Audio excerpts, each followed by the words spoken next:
शुक्लां ब्रह्मविचारसारपरमामाद्यां जगद्व्यापिनीं वीणापुस्तकधारिणीमभयदां जाड्यान्धकारापहां हस्ते स्फाटिकमालिकां विदधतीं पद्मासने संस्थितां वन्दे तां परमेश्वरीं भगवतीं बुद्धिप्रदां शारदां। श्री महागणाधिपतये नमः। श्री महासरस्वत्यै नमः। श्री गुरुभ्यो नमः।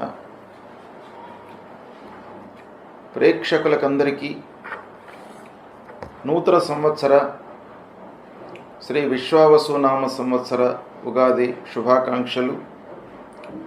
ఈ కొత్త సంవత్సరంలో మీకు మీ కుటుంబ సభ్యులందరికీ కూడాను ఆయురారోగ్య ఐశ్వర్య సౌభాగ్యాలు అన్నీ కూడాను కలగాలని అని చెప్పేసి అధిష్టాన దేవత ఈ సంవత్సరము ఆదివారంతో ప్రారంభమవుతుంది కనుక ఆ సూర్య భగవానుణ్ణి ప్రార్థిస్తున్నాను. సూర్యుడు ఆరోగ్య ప్రదాత కాబట్టి ఆరోగ్యమే మహాభాగ్యం గనక మీ అందరికీ కూడాను ఆ సూర్యనారాయణుడి యొక్క అనుగ్రహం మూలకంగా ఈ సంవత్సరం మొత్తం కూడాను ఆరోగ్యము సుఖమయంగా జీవితం కొనసాగాలని మళ్ళీ ప్రార్థిస్తున్నాను. ఈ విశ్వావసునామ సంవత్సరము ఉగాది రాశి ఫలాలు తెలుసుకుందాం. ఈ సంవత్సరంలో 12 రాసుల వారికి అంటే 12 రాసుల వారికి మేషాది 12 రాసులు, మేషం మొదలుకొని మీనం వరకు ఈ సంవత్సరము 12 రాసులలో జన్మించినటువంటి వారికి ముఖ్యమైనటువంటి గ్రహాల యొక్క సంచారం మూలకంగా ఎలాంటి ఫలితాలు ఉండబోతున్నాయి, వాటి యొక్క ప్రభావము ఈ రాసులలో జన్మించినటువంటి వాళ్లకు ఎలా ఉంటుంది,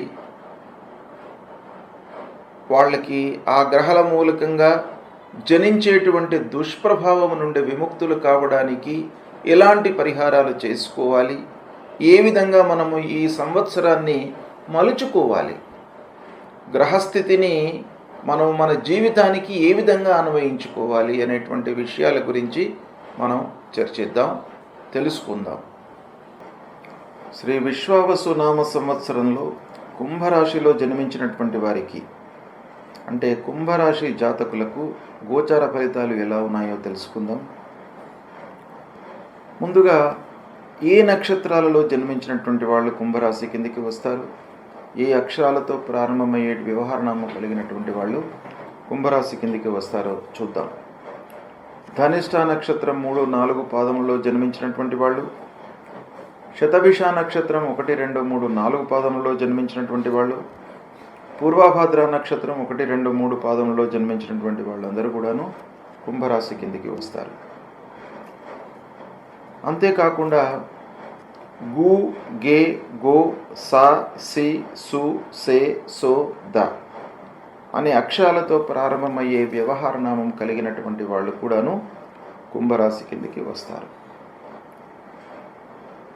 ఈ సంవత్సరము విశ్వావసునామ సంవత్సరంలో కుంభరాశి జాతకులకు సంవత్సర అధిష్టాన దేవత సూర్యుడు. ఈ సూర్యుడి మూలకంగా ఆదాయము 8, వ్యయం 14. ఆదాయం తక్కువగా ఉంది, వ్యయం ఎక్కువ ఉంది. అంటే ఖర్చులు ఎక్కువగా మనకు ముందుకు వచ్చే అవకాశాలు ఉన్నాయి. అంటే ఫోర్స్డ్గా ఖర్చు చేయవలసినటువంటి స్థితి ఏర్పడుతుంది. కనుక ఈ నంబర్ మనకు ఏం రిప్రజెంట్ చేస్తుంది అని అంటే మీరు ఆదాయంపై అంటే రాబడిపై మనస్సు నిలపాలి. రాబడిపై మనస్సు నిలిపినట్టయితే ఖర్చులను మీరు మీట్ అయ్యే అవకాశాలు ఉంటాయి. లేని పక్షంలో అప్పులలోకి రుణాల్లోకి వెళ్ళిపోయే అవకాశాలు ఉంటాయి. కాబట్టి ఈ నంబర్ని మీరు దృష్టిలో పెట్టుకొని ఆదాయ మార్గాలను అన్వేషించండి, ఎక్కువ కష్టపడండి, ఎక్కువగా సంపాదించేటువంటి మార్గాలను చూసుకోండి. అది మీకు అవకాశం ఉంది. ఇకపోతే రాజపూజ్యం రాజావమానం, రాజపూజ్యం 3, రాజావమానం 5. ఇది కూడాను పూజ్యభావము మనకు సంఘంలో ఉండడం తక్కువగా కనబడుతుంది, అవమానం ఎక్కువగా ఉంది. కాబట్టి కొంత జాగ్రత్తగా మీరు నిర్ణయాలు తీసుకోవాలి. ఈ రెండిటి విషయాలను దృష్టిలో పెట్టుకున్నట్టయితే ఈ సంవత్సర అధిష్టాన దేవత మూలకంగా ఆదాయ వ్యయాలు, రాజపూజ్య రాజవమానాలు మనకు కొంత ప్రతికూలంగా ఉన్నాయి. కాబట్టి కొంత మీరు మనసు నిలిపి పనులు చేయండి. ఇకపోతే ఈ సంవత్సరం యొక్క ఫలితాలపై ప్రభావాన్ని చూపించేటువంటి గ్రహాలు గురు, శని, రాహువు, కేతువు. ఈ 4 ముఖ్యమైనటువంటి గ్రహాలు. గురు పూర్ణ శుభుడు, మీకు శుభ ఫలితాలు కలగడానికి, మంచి కార్యాలు మీరు చేయడానికి, పిల్లల చదువు, ఉద్యోగ ప్రయత్నాలు ఫలించడానికి గురువు యొక్క అనుకూలత మనకు అవసరం. ఇక చెడు పాపి, శనేశ్వరుడు పూర్ణ పాపి. కాబట్టి శని మనకు అనుకూలంగా ఉండాలి. ప్రతికూలంగా ఉన్నట్టయితే మనం కష్టాలు, నష్టాలను అనుభవించేటువంటి అవకాశాలు ఉంటాయి. కాబట్టి ఈ గ్రహాలు ఎలా ఉన్నాయి అనేటువంటి విషయాన్ని మనం చూసినట్టయితే గత సంవత్సరము 1/5/2024 నుండి ఈ సంవత్సరం 14/5/2025 వరకు వృషభ రాశిలో సంచరిస్తున్నాడు గురు భగవానుడు. అంటే అర్ధాష్టమ స్థానం అవుతుంది. కుంభరాశి వారికి 4వ స్థానం అవుతుంది. అంటే మే 14 వరకు అర్ధాష్టమ స్థానంలో గురు ప్రభావము, గురు సంచారము ప్రతికూలంగా ఉంటుంది. కనుక ఈ గురువు యొక్క ప్రతికూలం ఎలా ఉంటుంది, ఏ ఏ కార్నర్స్లో మనల్ని ఇబ్బంది పెడతాడు అనే విషయాన్ని మనం చూసినట్టయితే మొత్తం మీద మీకు అసంతృప్తిని కలిగిస్తాడు. ఈ అర్ధాష్టమ స్థానంలో ఉన్నప్పుడు ఆత్మీయులతో ఇబ్బందులు, స్నేహితులు మనల్ని మిస్గైడ్ చేయడము, తప్పుదారి పట్టించడము, తద్వారా ఖర్చులు పెరగడము, అంతేకాకుండా ఇంటి వాతావరణం మనకు అసంతృప్తి, కలహాలు, భార్య పిల్లలతో అనవసరమైనటువంటి చర్చలు, ఇలాంటివి ఉండే అవకాశాలు బాగా ఉంటాయి. తర్వాత ప్రారంభించినటువంటి పనుల లోపల ప్రతికూల ఫలితాలు, అనాలోచిత పెట్టుబడుల మూలకంగా నష్టం వాటిల్లే అవకాశం, అనవసరమైనటువంటి విషయాలకు మీరు ప్రాధాన్యత ఇస్తూ ఏది అవసరమో వాటిని మీరు ఇగ్నోర్ చేసేటువంటి అవకాశాలు ఉన్నాయి. కాబట్టి కొంత మీరు బేరీజ్ వేసుకొని పనులు ప్రారంభించడం చాలా అవసరము. మానసిక ఇబ్బందులు, వ్యాపారస్తులకు క్రయ విక్రయంలో నష్టం వాటిల్లే అవకాశం ఉంది. కనుక బ్లైండ్గా మీరు పనులు చేయకూడదు. ప్రతి విషయంలోనూ డిసిషన్ మేకింగ్లో మనకు ప్రాబ్లమ్స్ కనబడుతున్నాయి. ఈ అర్ధాష్టమ స్థానం ఉద్యోగస్తులకు ట్రాన్స్ఫర్లు, అనానుకూల ప్రాంతాలకు వెళ్ళడము, ఇలాంటి ఫలితాలు ఉండే అవకాశం ఉంది. కాబట్టి మే 14 వరకు గురు భగవానుడు మనకు ప్రతికూలంగా ఉన్నాడు గనక అన్ని విషయాల లోపల కూడాను ఆలోచించి ఆచితూచి నిర్ణయాలు తీసుకోవడం అవసరము. ఇక 14 మే నుండి 18 అక్టోబర్ వరకు మిథున రాశిలో సంచరిస్తున్నాడు. ఈ మిథున రాశిలో సంచారము పంచమ స్థానం అవుతుంది కుంభరాశి వారికి. పంచమ స్థానంలో గురువు సంచరించడము చాలా అనుకూలమైనటువంటి విషయం. లాభాధిపతి పంచమ స్థానంలో సంచరిస్తున్నాడు. ముఖ్యంగా ఈ పంచమ స్థానంలో అంటే మే టు అక్టోబర్, 14 మే నుండి 18 అక్టోబర్ వరకు పిల్లల విషయంలో మీరు మంచి నిర్ణయాలు తీసుకుంటారు. వాళ్లకు కావలసినటువంటి సదుపాయాలన్నిటినీ కూడాను మీరు సమకూర్చుతారు. చదువు కొరకు కావలసినటువంటి విషయంలో అనుభవజ్ఞుల యొక్క సలహాలు తీసుకుంటారు. వారి సూచనల మేరకు వీళ్లను మంచి సంస్థల లోపల చేర్పించడము, మంచి సంబంధాలు చూడడము, అందరి సహాయ సహకారాలు మీకు బాగా లభిస్తాయి. పెళ్ళి కావలసినటువంటి వారికి ఈ సమయం లోపల వివాహం అయ్యే అవకాశాలు ఉన్నాయి. తర్వాత సంతాన ప్రాప్తి, వివాహమయ్యి ఎన్నో రోజుల నుండి సంతానం కొరకై ఎదురు చూస్తున్నటువంటి వారికి ఈ సమయం లోపల సంతాన ప్రాప్తి కలుగుతుంది. కాలయాపన లేకుండా మీరు పనులను చేస్తారు. అంటే పనులపైన మనస్సు నిలుపుతారు. శ్రద్ధతో పనులు చేయడం మూలకంగా కాలయాపన ఉండకుండా ఫలితాలు మీకు అనుకూలంగా ఉంటాయి. సత్ఫలితాలను పొందుతారు. ఆదాయ పరిస్థితి మెరుగుపడుతుంది. బంధువులతో మంచి మాట సహాయ సహకారాలు అందుతాయి, సుహృద్భావ వాతావరణం ఉంటుంది. ఇలాంటి మంచి ఫలితాలు మీకు మే టు అక్టోబర్ జరిగే అవకాశాలు ఉన్నాయి. ఇక అక్టోబర్ 18 నుండి 5 డిసెంబర్ వరకు మళ్ళీ కర్కాటక రాశిలోకి ప్రవేశిస్తున్నాడు బృహస్పతి.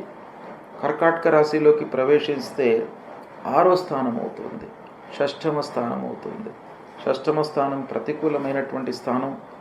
ఈ స్థానంలో సంచరిస్తున్నప్పుడు దగ్గర వారితో, ఆత్మీయులతో ఇబ్బందులు, స్నేహితులతో కలహాలు, స్నేహితులు మనను పక్కదారి పట్టించడము, తర్వాత అనారోగ్య సమస్యలు, ప్రయాణాలు, వృధా ప్రయాణాలు, ఖర్చులు పెరగడము, కార్యభారము, ఇలాంటివన్నీ కూడాను ఈ డిసెంబర్ 5 వరకు కనబడుతున్నాయి గురువు మూలకంగా. ఇక డిసెంబర్ 5 నుంచి 1 జూన్ 2026 వరకు వక్రించి మిథున రాశిలో సంచరిస్తున్నాడు.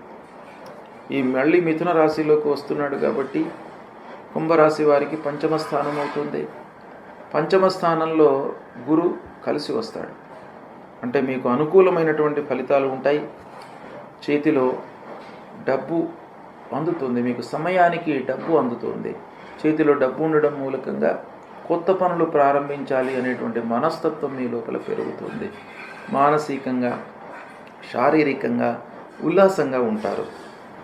ఇక సాహసించి పనులు చేసేటువంటి అవకాశాలు ఉన్నాయి. భార్యా పిల్లలతో సౌఖ్యంగా ఉంటారు. 5వ స్థానం మీకు అన్ని రకాలుగా కలిసి వస్తుంది. స్వయంగా ఉన్నత విద్యకై చేసే ప్రయత్నాలు కలిసి వస్తాయి. మీ పిల్లల విషయం లోపల కూడాను మీరు ఉన్నత విద్యకై వారి కొరకై చేసేటువంటి ప్రయత్నాలు కూడాను మీకు బాగా కలిసి వస్తాయి. ఆదాయము పెరుగుతుంది, పరిస్థితి అనుకూలంగా ఉంటుంది. బంధువులు, సుహృద్భావ వాతావరణంతో ఉంటారు. మీరు అన్ని రకాలుగా మీకు మంచి ఫలితాలు ఈ సమయం లోపల కనబడుతున్నాయి. కనుక కుంభరాశి వారికి గురు భగవానుడు అర్ధాష్టమం ప్రారంభంలో, మధ్యాహ్నం ఒక 2 మాసాలు 6వ స్థానంలో ఉన్నాడు. మిగతా రోజుల లోపల 5వ స్థానంలో ఉన్నాడు కాబట్టి మంచి ఫలితాలే ఎక్కువగా గోచరిస్తున్నాయి. ఇక 2వ గ్రహము శనీశ్వరుడు. ఈ శని భగవానుడు కుంభరాశి వారికి ఏలినాటి శని రన్ అవుతుంది. ఏలినాటి శనిలో భాగంగా 2వ స్థానంలో, అంటే మీనరాశిలోకి ఎంటర్ అయినాడు కాబట్టి శని 2వ స్థానం అవుతుంది.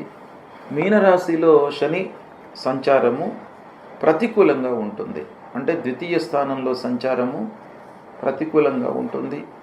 ఇది ముఖ్యంగా కుంభరాశి జాతకులకు రాశ్యాధిపతి కాబట్టి కొంత మనకు తక్కువ మోతాదులో బ్యాడ్ ఎఫెక్ట్ ఉన్నప్పటికీ గోచార రీత్యా 2వ స్థానం కనుక డబ్బు పైన, రాబడి పైన, ఆదాయం పైన, వీటిపైన ఎక్కువ ప్రభావం చూపిస్తాడు.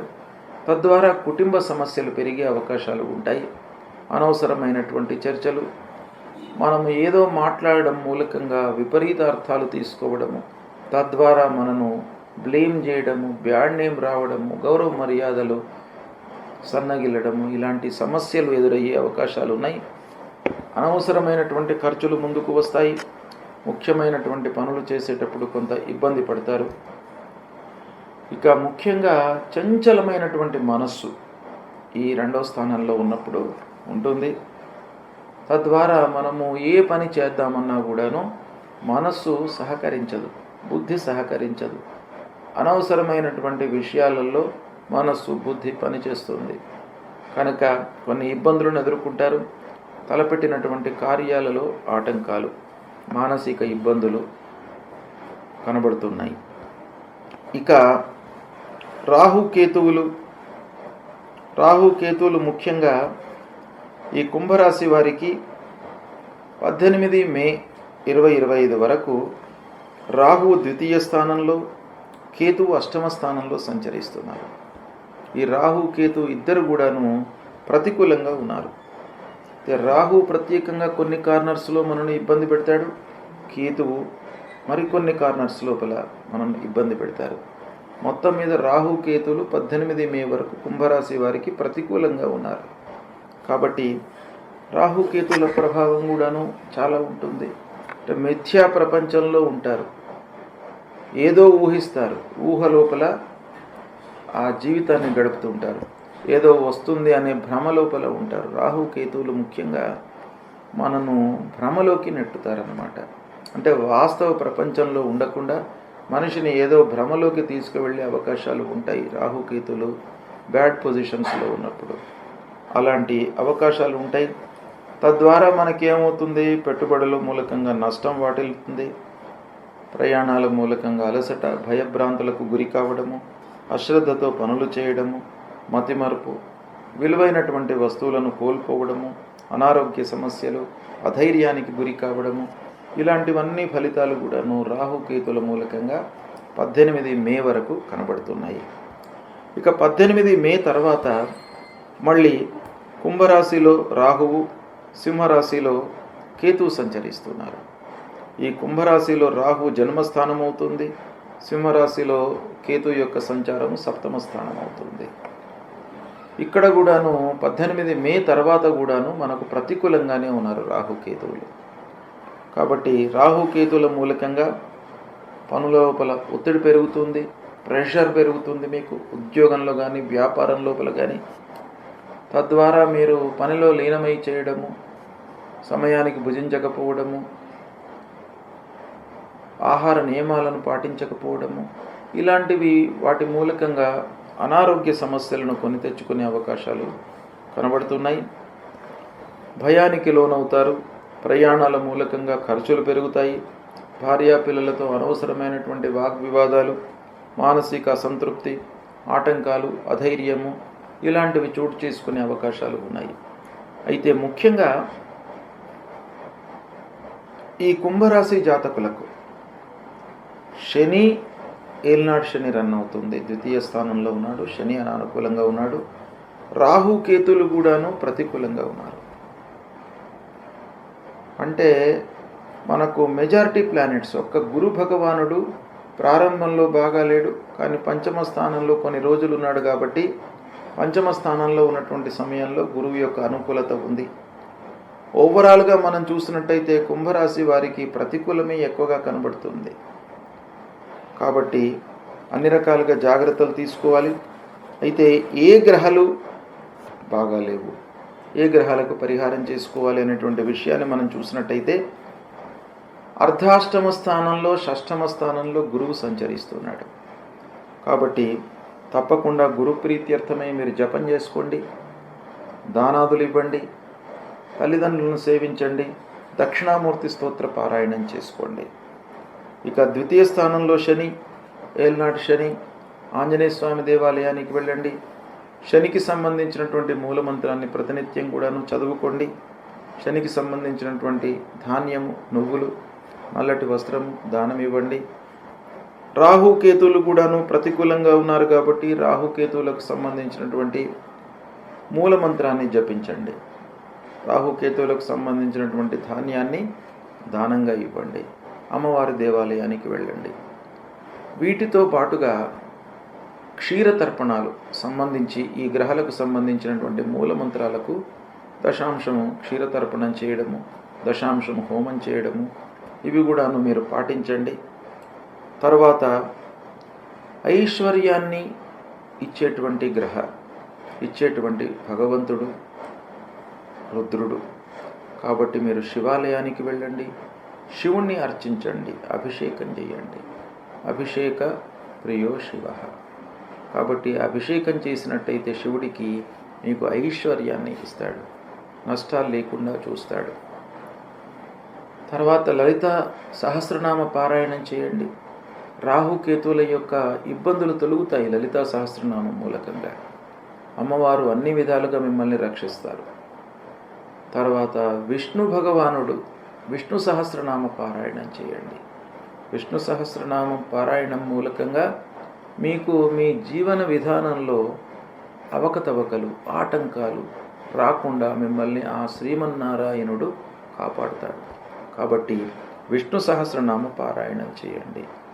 ఇవి నేను చెప్పినటువంటి పరిహారాలను చేసినట్టయితే కుంభరాశి జాతకులకు ఆ భగవంతుడి యొక్క అనుగ్రహం మూలకంగా, గ్రహాల మూలకంగా కలిగేటువంటి దుష్ప్రభావము దూరమవుతుంది, శుభ ఫలితాలను పొందుతారు. శుభం.